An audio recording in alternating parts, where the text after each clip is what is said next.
broadcast a message to the multiple queues in the Kafka. Yes. Can you explain?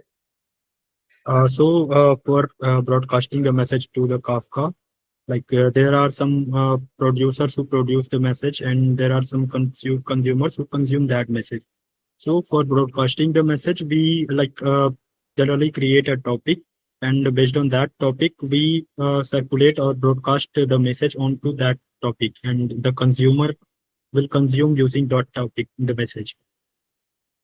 But after creating the topic, which technique or like if there is some exchanges in the Kafka. So do you know like which exchange we will use for that topic to get that message broadcast No, all the other use? no, I'm not aware about that.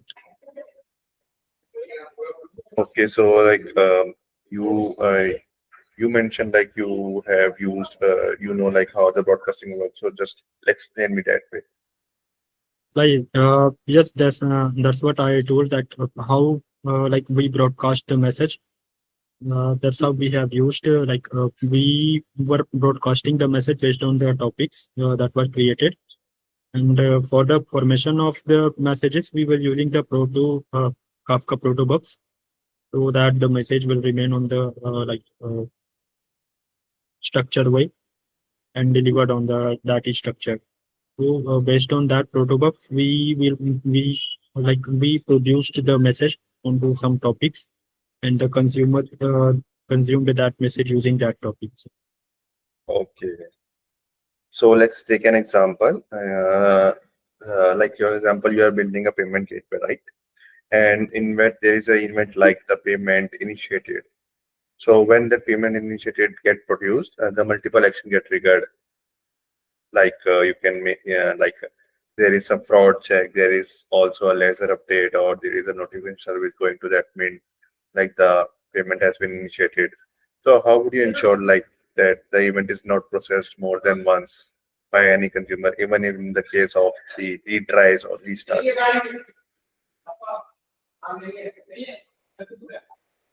How would you ensure this thing? You are asking that if the message is emitting from one end, payment is initiated, then the background process is running Yeah, yeah. For balance example, checks, the security payment has checks. been, yeah, yeah. For example, the payment has been initiated, but somehow at the last step, or that maybe the user retries the payment step again by reloading the page. Then how will you ensure like this multiple actions like the fraud check, the laser update? Because of course the laser will update only get once. So how would you ensure like this will only get run once, even if the case of the retries or restarts? So for that, we will ensure what we can say. First we will emit the message, and we will not re-emit the message till the response will not come to us.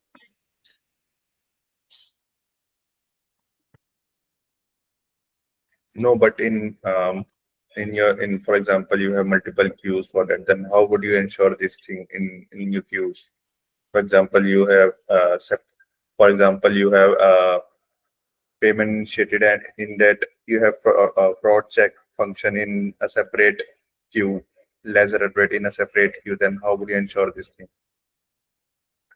So for that, we have if we have a process like in fraud check and other than that, so first we initiate the first we produce a message for the project, let's say example, and that consumer on the backend side, we retrieve back the message, and if not retrieve back the message for the it is a fraud checked or not, true or false, then meanwhile we will not rebroadcast or re-emit the message.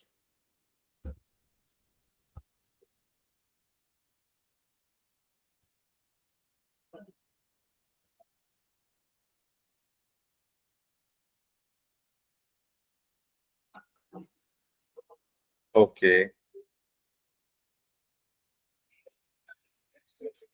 And what about RabbitMQ? Do you have a hands-on experience on that?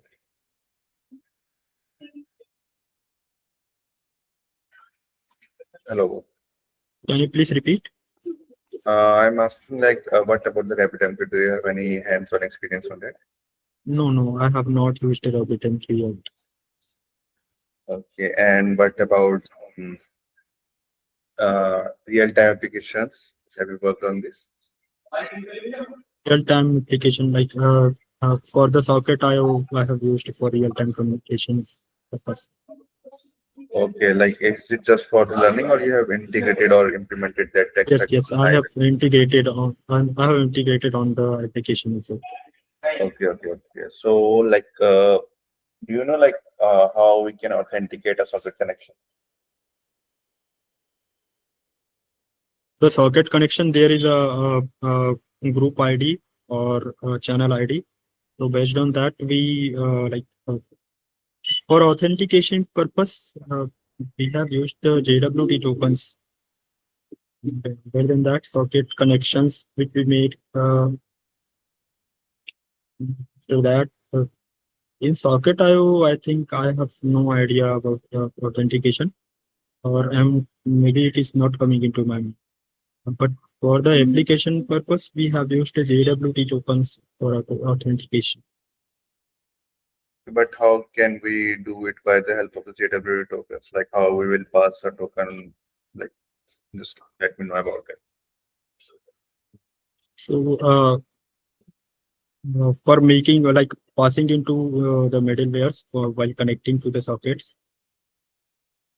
No, but I am asking how we validate through front end, like this user has been authenticated. You mentioned we will use a JWT token, right?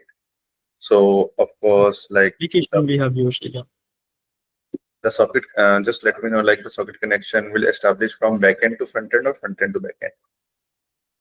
Like from the fact like it is established between both front end and back end.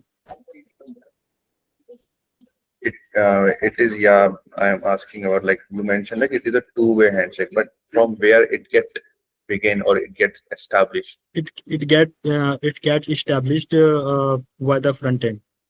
Like they Okay. send the Yeah. connection request and they establish the socket connection. Yes. Then how we will able to validate the token? Like there is no middleware in the front end. So then how we can authenticate that? Okay, so for connecting purpose, we can share the tokens through the payloads also, through the data also. But if you will directly pass the token in the payload of, do you think it is good as the security purpose? Uh,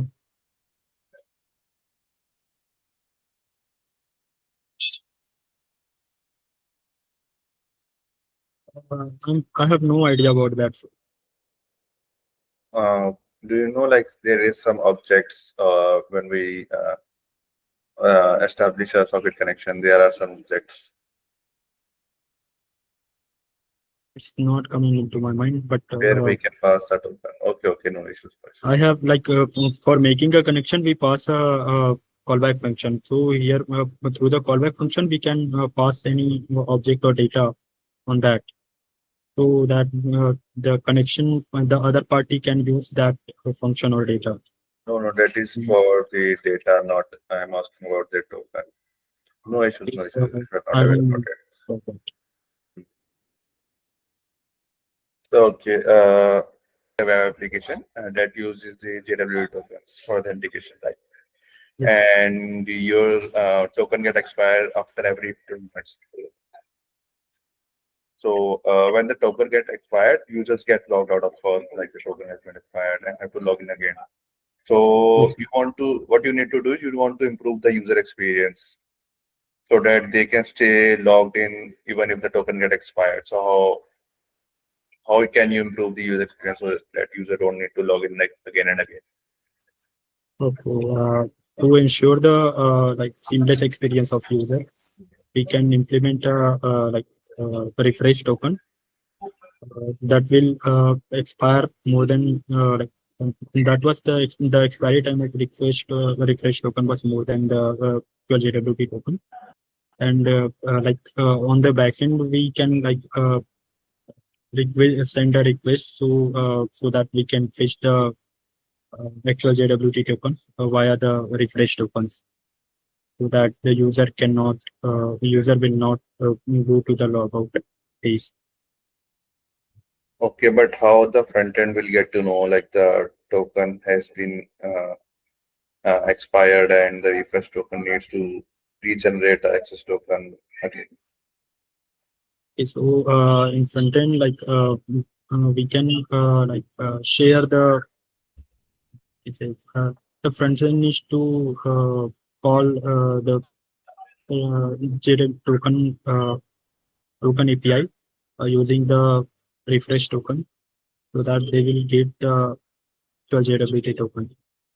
No, I didn't get it. I am asking like how the like there is some triggering point like when the token will get like will you create a separate API for the refresh token or like how just let me know. No. For JWT, there is we will create a single API Hmm. for the token in JWT token, and the front end need to call after a certain period of time to get the JWT token and So set that token into their cookies. you mean after a certain period of time? Yes. So what certain Like period of, for example? let's say there is a expiry time of the token is like 5 minutes. Then they will recall after 5 minutes. Okay, you mean to say like you will recall or regenerate your token after every 5 minutes again and again. So I guess. But that can be an unnecessary API call because, for example, you will not know like when the API connection has been started. For example, it has been started at some time, and your API, your set interval function, which is just which is just triggering your you could say your function after every 5 minutes you mentioned, right? But that is a certain time interval doesn't know like when the function will get started, because so that is just an unnecessary API call.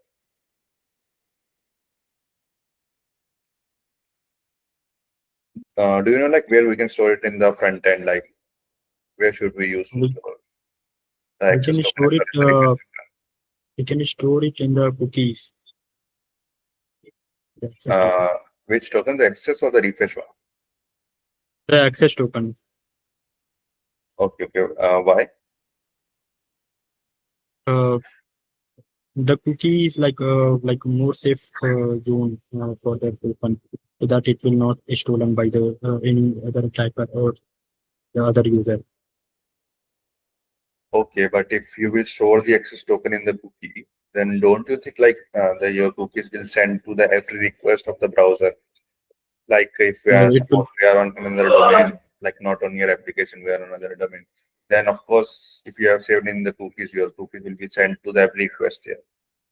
Yes, in every request, the cookies will be sent to the backend server, and based on that cookies data, the backend server can also parse that cookies. But my question is like you mentioned, like we can save it in the cookies, right? Suppose we are in the XYZ domain. This is another domain, exactly the web application. In that, you have cookies in your browser, right? If you will do any type of transaction in that XYZ application, then your cookies will get used in that request. It means your cookies are exposed. Then I think as for the security So purpose, we don't want it. So is the there any other way to sort it out? I guess there is a separate what we can say separate space for the token. I'm not getting the name. Session only, or there is a flag for the cookies, so that it will not expose to the any other user or any other sites.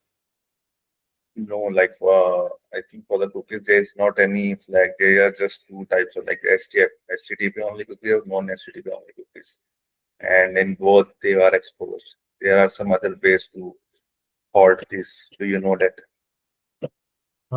No, I have no idea about that. Okay, no issues, no issues. So, like as I meant, let's come to the previous question, like where I asked you like the request token and the JWT token. So, do you know like just like why we set the access token time less as compared to the refresh token? Like, why do we just set the like we can increase the time of the access token as well, like for 8 hours, 9 hours, but why we used to set it like 15 minutes or 20 minutes, not more than that, as per the security purpose? What is the reason behind Yes, that? yes.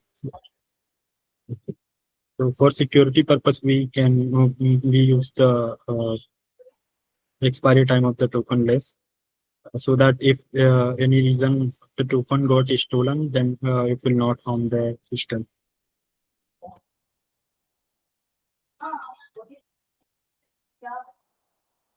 Sorry, I didn't get. Can you repeat?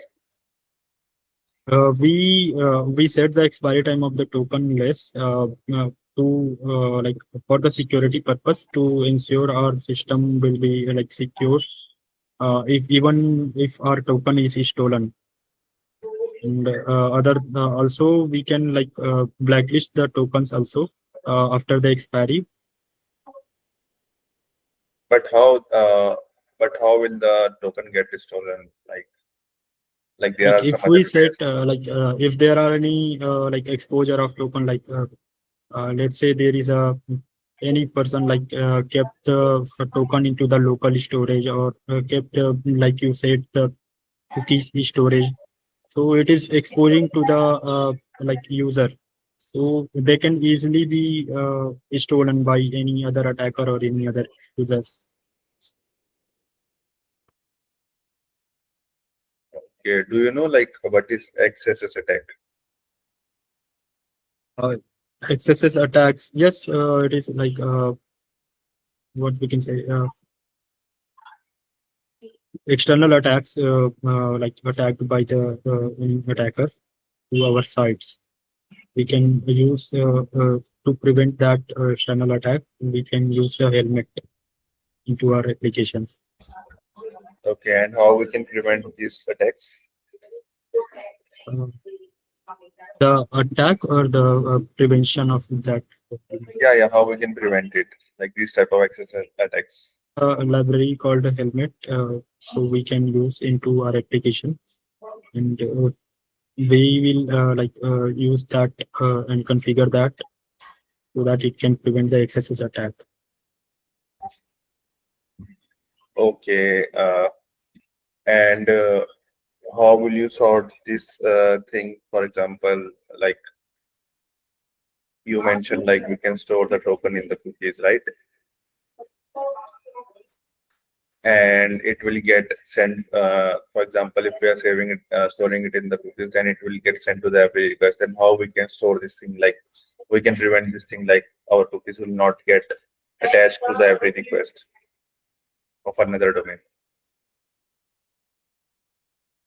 Like you are asking for course, right? We No, can no, course is separate. I'm asking basically about the CSRF token. Like, have you implemented it? I have no idea for that. Okay, okay. Because by CSRF token, we can basically prevent this thing. Okay, thank you for the information. I'll more research on that. Yeah, yeah. Okay. Can you please share your screen?